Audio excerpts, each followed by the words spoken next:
Udah siap? Yuk, berangkat.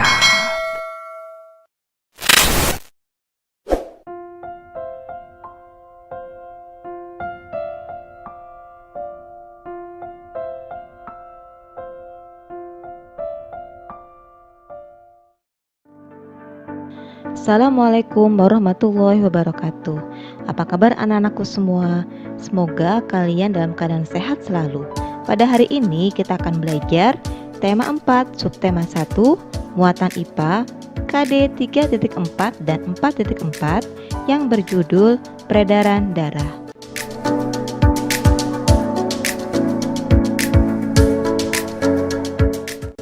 Ibu berharap setelah kalian nonton video pembelajaran ini, kalian bisa mengetahui apa saja organ peredaran darah pada manusia dan hewan, serta fungsinya, dan juga manfaat dari peredaran darah yang lancar. Baiklah, kita akan mulai saja.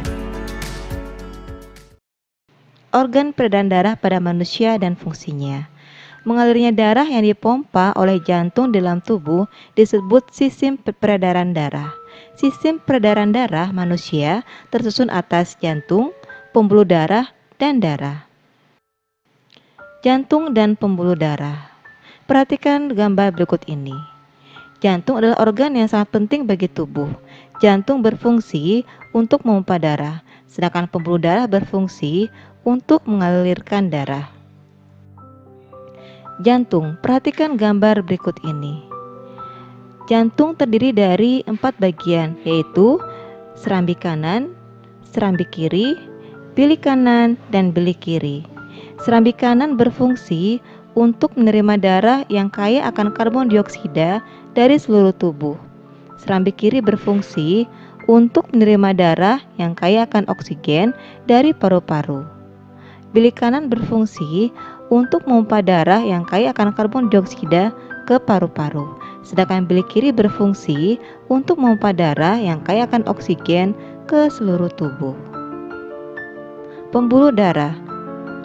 Ketika mengalir dari jantung ke seluruh tubuh atau sebaliknya, darah berada dalam pembuluh darah. Pembuluh darah terdiri di atas 3 jenis, yaitu arteri, kapiler, dan vena. Arteri atau pembuluh nadi adalah pembuluh yang dialiri darah dari jantung ke seluruh tubuh dan paru-paru. Kapiler adalah pembuluh yang dialiri darah dari sel-sel tubuh. Sedangkan vena adalah pembuluh yang dialiri darah dari seluruh tubuh dan paru-paru menuju kembali ke jantung.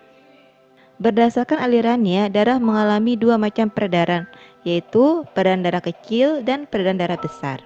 Peredaran darah besar adalah peredaran darah yang mengalir dari jantung ke seluruh tubuh lalu kembali ke jantung. Jadi dari bilik kanan, kemudian menuju ke kapiler seluruh tubuh, menuju vena atas dan bawah, dan terakhir menuju ke serambi kanan. Kemudian peredaran darah kecil. Peredaran darah kecil adalah peredaran darah yang mengalir dari jantung ke paru-paru lalu kembali ke jantung, yaitu dari bilik kanan, kemudian menuju arteri paru-paru atau arteri pulmonalis, kemudian menuju paru-paru, kemudian menuju vena paru-paru atau vena pulmonalis, dan terakhir menuju ke serambi kiri. Darah tersusun dari plasma darah dan sel-sel darah. Plasma darah tersusun dari air dan zat-zat terlarut. Sedangkan sel-sel darah terdiri atas sel darah merah atau eritrosit, sel darah putih atau leukosit, dan keping darah atau trombosit. Berikut beberapa fungsi darah. Yang pertama adalah sel darah merah atau eritrosit berfungsi mengangkut oksigen ke seluruh tubuh. Kemudian plasma darah berfungsi mengedarkan zat makanan ke seluruh tubuh. Sel darah putih atau leukosit berfungsi membasmi kuman yang masuk ke dalam tubuh. Sedangkan keping darah atau trombosit berfungsi menutup luka. Peredaran darah dan fungsinya. Serangga. Serangga memiliki sistem peredaran darah terbuka. Serangga juga memiliki jantung dan pembuluh darah. Struktur jantung pada serangga masih sederhana sehingga disebut jantung pembuluh. Ikan. Ikan memiliki sistem peredaran darah tertutup. Jantung ikan memiliki 2 ruang, yaitu 1 serambi dan 1 bilik. Bilik memompa darah ke arah insang untuk mengambil oksigen lalu diedarkan ke seluruh tubuh. Serambi kemudian menerima karbon dioksida dari seluruh tubuh. Amfibi. Amfibi memiliki sistem peredaran darah tertutup. Jantung amfibi memiliki 3 ruang, yaitu 2 serambi dan 1 bilik. Darah kaya oksigen dari paru-paru bercampur dalam bilik dengan karbon dioksida dari serambi. Darah kaya oksigen kemudian dipompa ke seluruh tubuh dan darah kaya karbon dioksida dipompa ke paru-paru. Manfaat peredaran darah lancar. Sistem peredaran darah sangat penting dalam tubuh kita.